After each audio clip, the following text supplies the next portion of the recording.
They say blood is thicker than water, but I learned that blood can also drown you if you let it. The night my family chose my brother's mediocre business celebration over my restaurant's grand opening wasn't just a betrayal. It was my liberation. The chandeliers I'd spent 3 months selecting cast perfect geometric shadows across the empty tables at the Gilded Spoon. Each setting gleamed with precision, 17 forks aligned at exactly the same angle, napkins folded into swans that seemed to float on the white tablecloths. The jazz quartet I'd hired was playing to an audience of empty chairs, their melancholy notes echoing off walls painted in a shade of gold that had taken me 6 samples to perfect. I stood in the center of my dream, phone pressed to my ear, listening to my mother's voice compete with the sound of laughter in the background. "Chloe, darling, you know how these things are," Eleanor Maxwell said, her tone suggesting I should understand something that made no sense. Brandon's contract celebration just happened to fall on the same evening.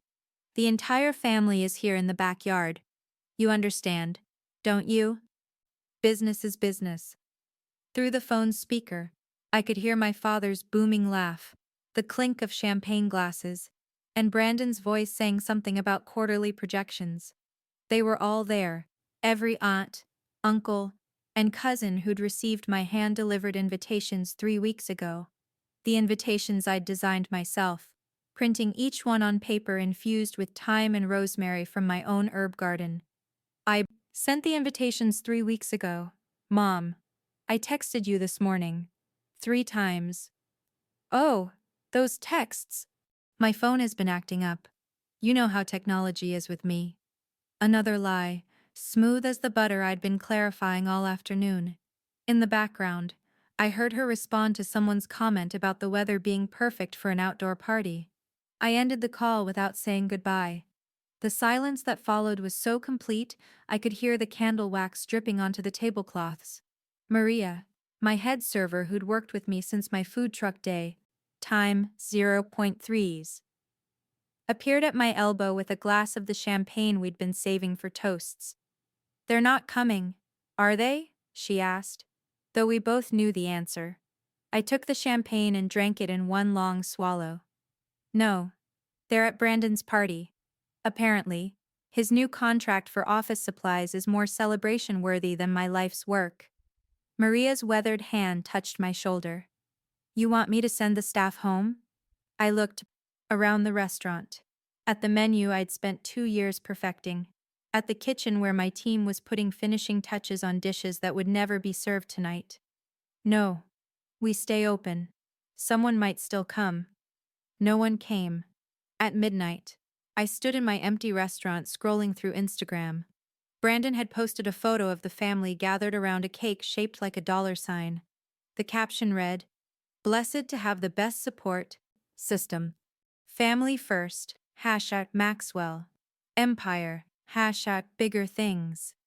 Our mother's comment underneath, "So proud of my successful son." I threw my phone across the room. It shattered against the wall beneath a painting I'd commissioned of my grandmother's hands kneading dough. She'd been the only one who'd ever believed in my cooking, and she'd been dead for 5 years. The next morning arrived with a text from my father. "We need to discuss the restaurant's financial structure."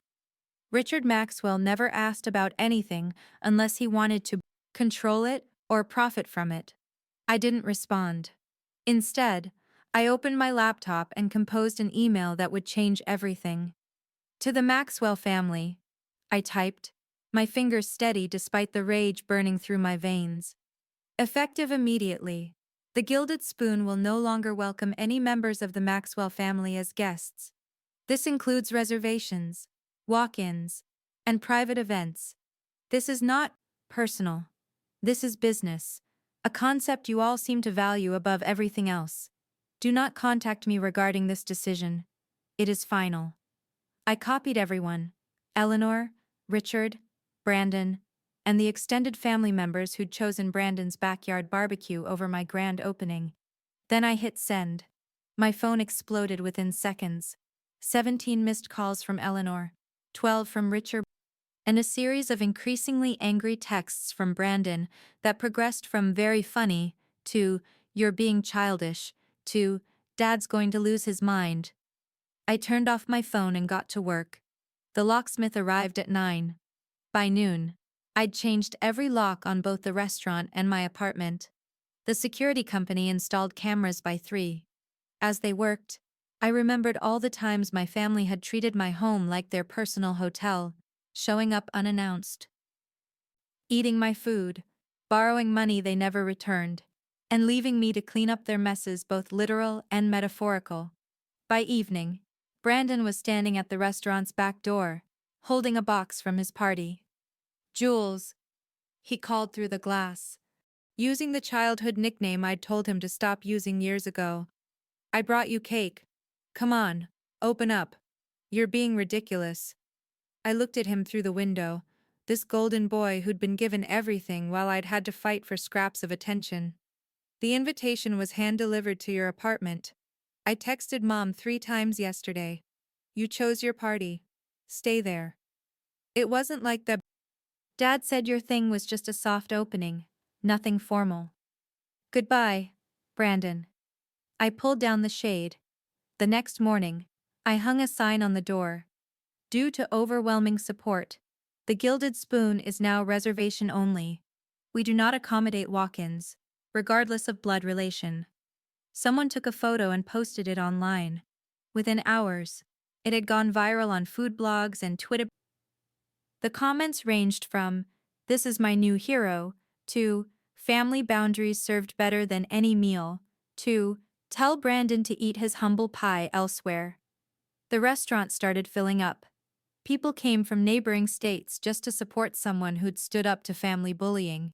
A couple from Georgia canceled their reservation at another restaurant to eat at mine. "We saw your story online," the woman said. "Anyone who values their work over toxic family has earned our business."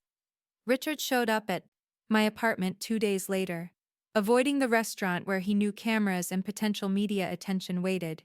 He knocked with the authority of a man who'd never been denied entry anywhere. "Chloe, open this door. We need to discuss this like adults." I opened the door but stood in the doorway, blocking his entry.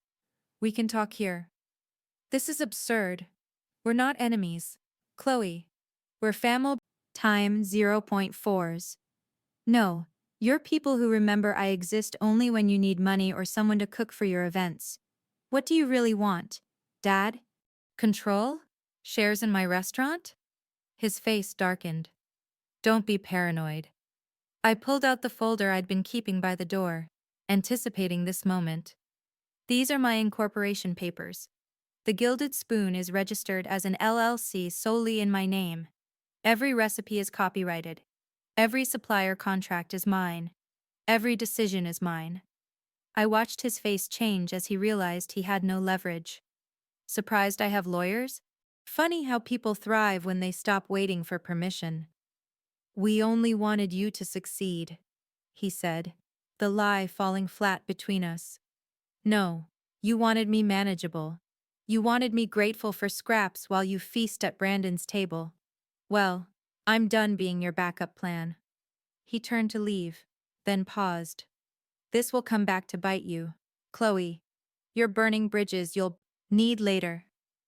Then I'll learn to swim." I closed the door on his shocked face and felt powerful for the first time in my life. That evening, Brandon texted, "They're planning something. Be careful." I almost deleted it, but something made me pause. Brandon had never warned me about anything before. An hour later, I understood why. 1-star Yelp reviews began flooding in. Dozens of them, all with suspiciously similar language. Cold food, rude staff, owner acts like she's too good for regular people. The accounts were all created within the last day, all with generic names, all with only one review, mine. Instead of panicking, I called my lawyer, then reached out to Liam Chen, a young journalist who'd written a glowing piece about the Gilded Spoon's soft launch the month before. "This is coordinated," Liam said after investigating for just 2 hours. "The IP addresses are all from the same VPN. The writing style is identical. And get this, one of them forgot to log out of their main account before posting. Your cousin Ashley left a digital trail right back to herself. Can you prove it's connected to my family? Chloe, I have screenshots of a WhatsApp group called Project Reset. Your mom, dad, brother, and 6 other family members discussing how to force you to sell or shut down. Someone forwarded it to me anonymously. The article ran the next morning with the headline, Behind the Apron, Star Chef Fights Back Against Family Sabotage. Liam had included screenshots of the fake reviews, the WhatsApp messages, and an interview with Maria, who revealed that Richard had come to the restaurant threatening to buy out my lease if I didn't come to my senses. The internet exploded. Food Network picked up the story. The hashtag Team Chloe trended for 3 days.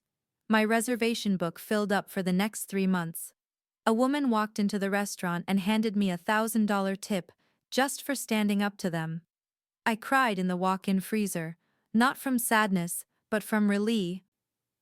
Scarlett appeared at the restaurant a week later, looking like she hadn't slept in days. Brandon's girlfriend was the last person I expected to see. Can we talk? Please?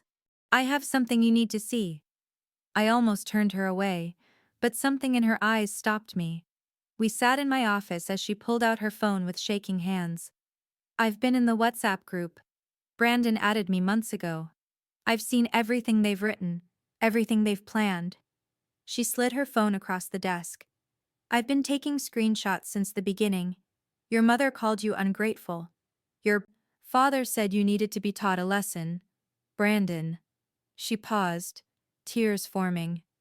Brandon laughed about how you always fell for their manipulation. He called you pathetic. I stared at the messages, years of gaslighting laid bare in blue and white text bubbles. Why are you showing me this? Because I've been watching them do this to you for 2 years. And I said nothing. I'm complicit. But after seeing you stand up to them, seeing you refuse to break, I can't marry into this family. I won't become another person who hurts you. What do you want me to do with these? Whatever you need to. I'm leaving Brandon tonight. I've already packed. I just wanted you to have proof that you're not crazy, that everything you felt was real. She left, and I sat with the phone in my hands, reading message after message of my family plotting against me, mocking me, planning to break me down until I begged for their acceptance again. The girl they'd raised to serve them had died the night they skipped my opening. In her place stood someone they'd never met, Chloe Maxwell, owner of the most sought-after reservation in the city. Scarlett posted everything online the next morning with a simple caption, I won't marry into this abuse. The screenshots were damning. My mother suggesting they spread rumors about my mental health. Time 0.4s. My father proposing to have a friend in commercial real estate pressure my landlord. Brandon joking about how I'd eventually come crawling back, like always. The headlines were immediate. Chef's family exposed in shocking leak, coordinated campaign of harassment revealed. The story went national. Food Chronicle called. The Times wanted an interview. My phone rang non-stop with offers of cookbook deals, TV shows, and franchise opportunities. Brandon's text came at noon. I didn't know Mom saved those messages. I'm sorry. I didn't respond. I was too busy prepping for a dinner service that had a 6-month waiting list. Richard tried one last time, sending a formal letter through his attorney offering to mediate a family reconciliation in exchange for a mutual non-disclosure agreement. My lawyer's response was beautiful in its simplicity. Ms. Maxwell declines your client's offer and suggests he focus on repairing his own reputation. 6 months later, I stood in my second restaurant, Chloe's Table, located in the heart of downtown. It was bigger, more ambitious, and fully funded by investors who'd been impressed by my story and my food in equal measure. I'd hired staff who'd been overlooked by other restaurants, people who understood what it meant to be underestimated. The review in Food Chronicle called me the chef who turned family betrayal into culinary gold. They did a full spread with photos of both restaurants, packed every night with people who came for the food, but also for the story. The interviewer asked what message I had for other people trapped in toxic family situations. Your worth isn't determined by their approval, I said, my hands still covered in flour from the morning's prep. The moment you stop seeking permission to succeed is the moment you actually start living. A year after that first empty opening night, Brandon's wedding invitation arrived at the restaurant. He was marrying someone named Marlene, a woman from his office who looked enough like Scarlett to be uncomfortable. The invitation was addressed to Chef Maxwell and guest, as if we were strangers. I fed it to the industrial shredder we used for compost in time fours. That same week, I was featured on the cover of Food and Wine magazine. The headline read, "The Revolution Will Be Served, How Chloe Maxwell Built an Empire on Broken Bridges." The photo showed me in my chef's whites, standing in front of the gilded spoon with my arms crossed and a slight smile that suggested I knew secrets about strength that could only be learned through betrayal. My mother tried one final time, approaching me at a farmer's market where she knew I'd be selecting ingredients. "Chloe," she said, her voice carrying that old authority that used to make me feel small. "This has gone on long enough. You've made your point." I looked at her, this woman who'd given birth to me, but had never truly seen me. What point would that be? Time 0.3s. Eleanor? She flinched at the use of her first name. "That you're successful. That you don't need us. We get it. Now come home." "I am home," I said, selecting the perfect bunch of thyme from a vendor who smiled at me with genuine warmth. "I've been home since the night you showed me exactly where I stood in your priorities. 7th place, behind Brandon's mediocrity and a cake shaped like a dollar sig." "You're being dramatic." "No, I'm being accurate. There's a difference. Not that you'd recognize it." She grabbed my arm as I turned to leave. "Family forgives, Chloe." I gently removed her hand. "Family shows up, Eleanor. Family celebrates your victories, not just your failures.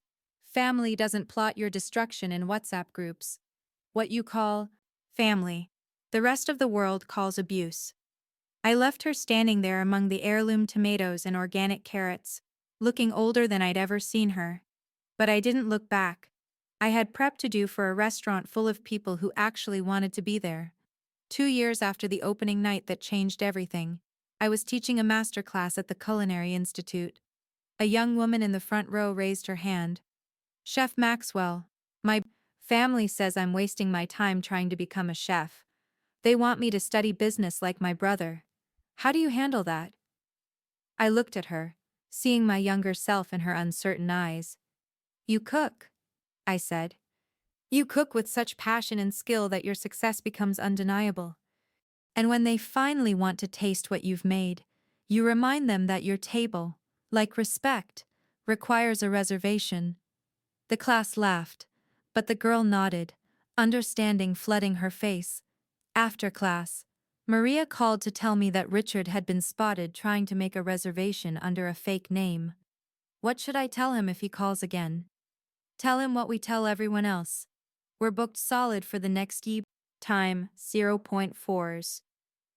But add that Chloe's table has a lovely view of what he gave up the night he chose Brandon's backyard over his daughter's dreams. That night, I stood in my kitchen at home, the one place that had always been truly mine. On the wall hung the photo from Food and Wine, next to my grandmother's rolling pin and a framed copy of my first restaurant review. The phone rang. Unknown number. I let it go to voicemail. "Chloe, it's Mo. Time 0.4s. I mean, Eleanor. I just wanted you to know that Brandon's getting divorced. Marlene left him. The business isn't doing well. Your father's retired early. I guess I'm calling to say you were right. About everything. We should have been there. I should have been there. I'm sorry." I deleted the message without listening to it again. Apologies that come only after consequences aren't really apologies. They're just regrets wearing a mask. The next morning, I stood in the Gilded Spoon before opening, sunlight streaming through windows that had once reflected my tears. My sous chef was teaching a new line cook how to properly brunoise vegetables. The hostess was arranging fresh flowers in vases I'd chosen because they reminded me of my grandmother's garden. The coffee was perfect. The prep list was manageable. And every single person in that building wanted to be there. My phone buzzed with a text from a number I didn't recognize. The message was just a photo. Brandon standing outside the Gilded Spoon in the rain, looking at the reservation-only sign. Someone had captioned it. Man realizes too late that some door. Time 0.3s. Once closed. Never open again. I deleted it and went back to my prep. In 3 hours, my restaurant would be full of people who understood that respect, like a perfect sauce, couldn't be rushed or faked. It had to be earned, one careful step at a time. A woman I'd never met before walked into the restaurant just as we were about to open. She was older, probably mid-60s, with kind eyes and hands that showed she knew her way around a kitchen. "Are you Chloe Maxwell?" "Yes. I read about you. My daughter sent me the article. She's 35, just left her husband's family business to start her own catering company. They told her she was betraying them. She was ready to give up until she read about you." The woman pulled out an envelope. "This is from her. She wanted you to have it." Inside was a photo of a young woman standing in front of a food truck painted bright purple, her smile radiant. On the back, she'd written, "Thank you for showing me that the only permission I needed was my own. Opening next week. Wish me luck. Sarah." I pinned the photo to the corkboard in my office, next to the dozens of other letters I'd received from people who'd found the courage to leave their own toxic situations. This, more than the magazine covers or the full reservations, was my real success.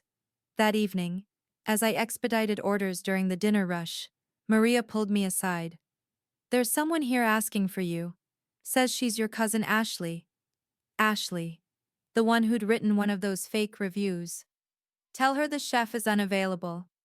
She says she has something important to tell you. About your mom." I sighed and walked out to the dining room.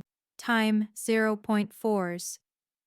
Ashley sat alone at the bar, looking smaller than I remembered.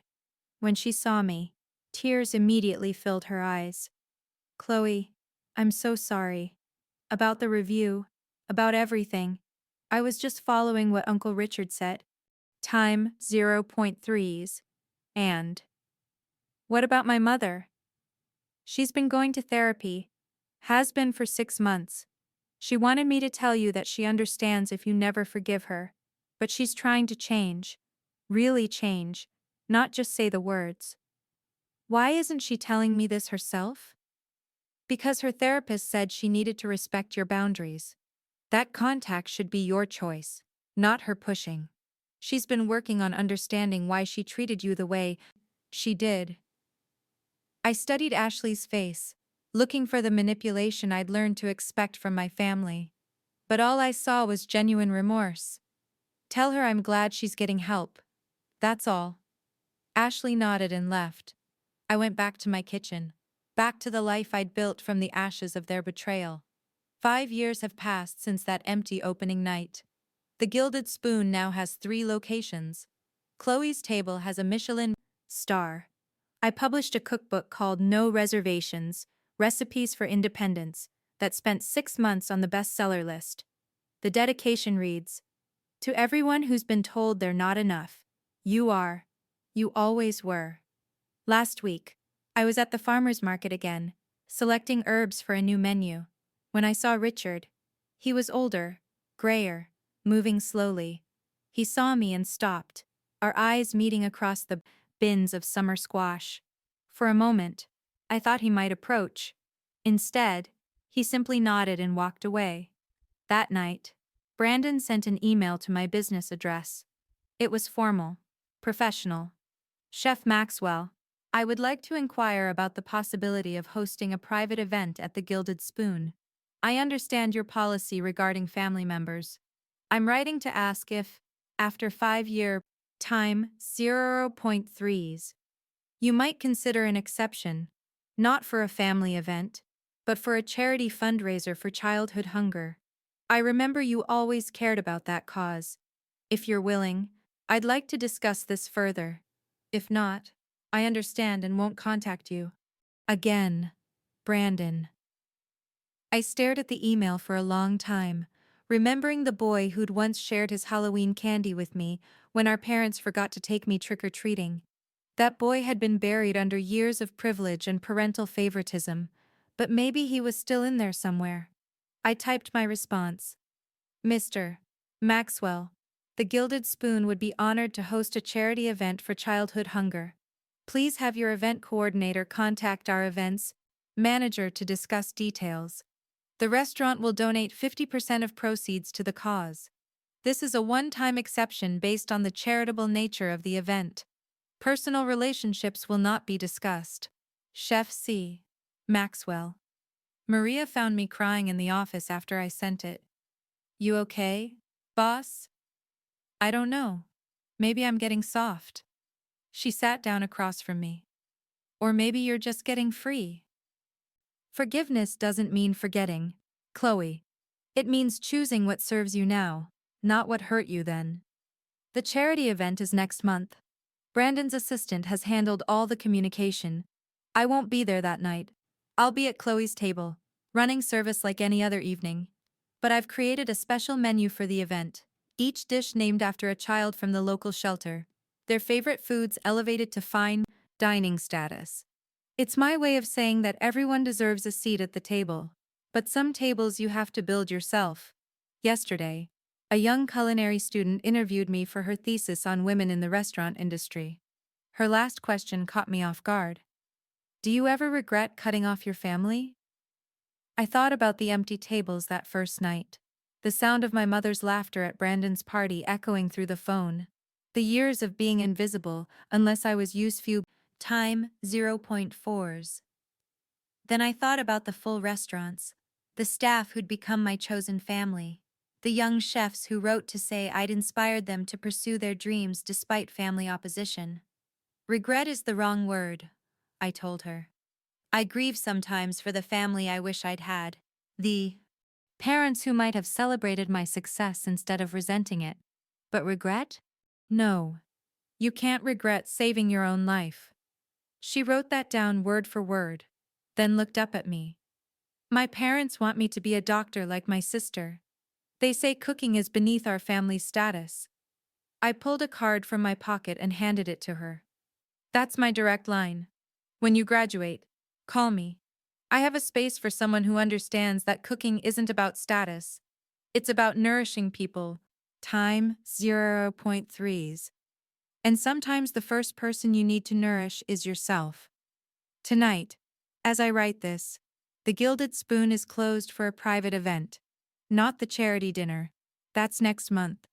This is something else.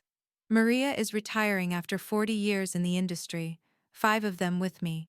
The entire restaurant is filled with her family, her real family, the ones who supported her through failed restaurants and successful ones, through divorces and remarriages, through every burn and cut and 16-hour day.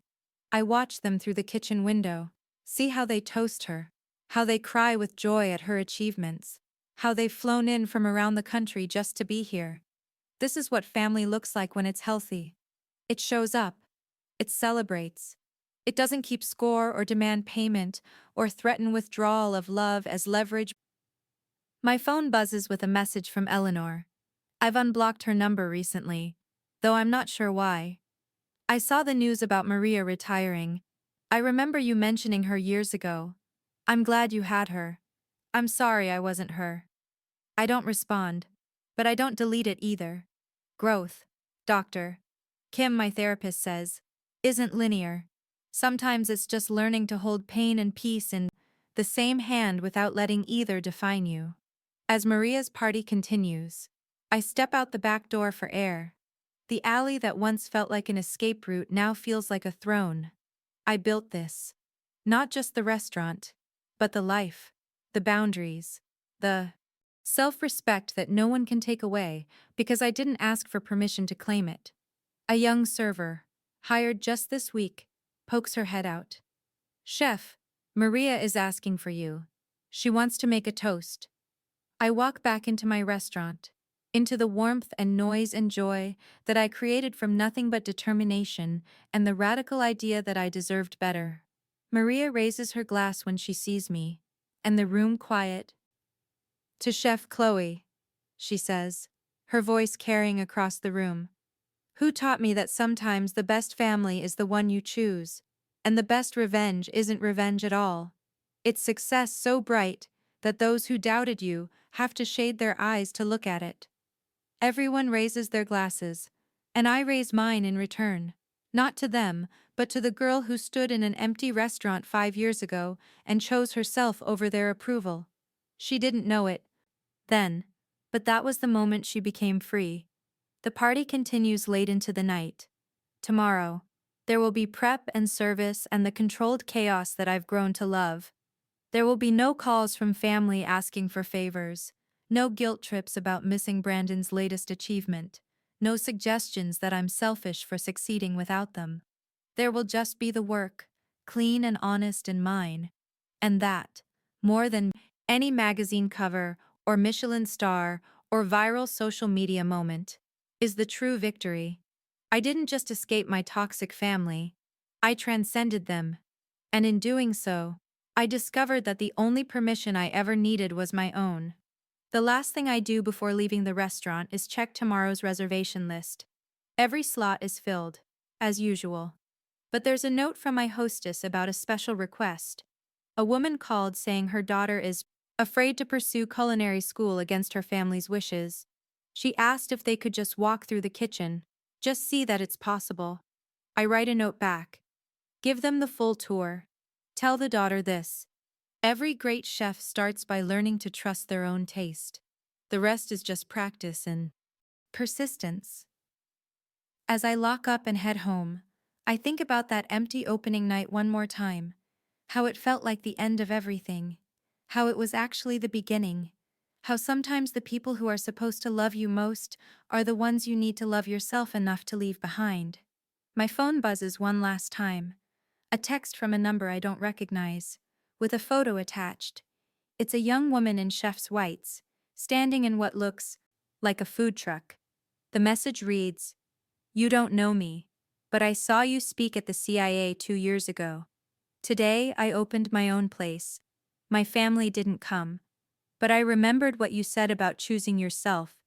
Thank you for showing me it gets better." I saved the photo to the folder labeled, "Why I Do This." It contains hundreds of similar messages, proof that breaking free from toxicity doesn't just save you, it lights a path for others to save themselves. Tomorrow marks exactly 5 years since that first empty opening night. I'm going to celebrate by doing what I do every day, cooking beautiful food for people who want to be there, surrounded by staff who've become family, in restaurants built on foundations of self-respect rather than obligation. The Maxwells taught me many things through their absence and abuse. They taught me that blood doesn't guarantee loyalty, that family can be a weapon disguised as a shelter, that sometimes the cruelest thing someone can do is make you feel worthless for having dreams they can't understand. But most importantly, they taught me this: when someone shows you who they are, believe them the first time. And when they show you where you rank in their priorities, don't wait for them to change their minds. Change your life instead. The girl who needed their approval is gone. In her place stands Chef Chloe Maxwell, owner of 3 successful restaurants, author, mentor, and survivor. I didn't get here despite my family's betrayal. I got here because of it.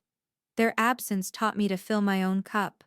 Their cruelty taught me to be kind to my staff. Their conditional love taught me to love myself unconditionally. And that's the final irony, isn't it? In trying to break me, they built me into someone unbreakable. In choosing Brandon's mediocrity over my excellence, they freed me to excel without limits. In skipping my opening night, they gave me the gift of never again waiting for their presence to begin my life. So here's to empty tables that lead to full ones, to family that isn't family, and strangers who become home, to boundaries that feel like walls until you realize they're actually wings, and to every person reading this who's waiting for permission to choose themselves. Stop waiting. The door is open. The only reservation you need is the one you make with your own dreams. The Gilded Spoon opens again tomorrow at 5. We're fully booked. As always. And somewhere in this city, the Maxwells will eat dinner without me. As always. The difference is, now we're all exactly where we're supposed to be.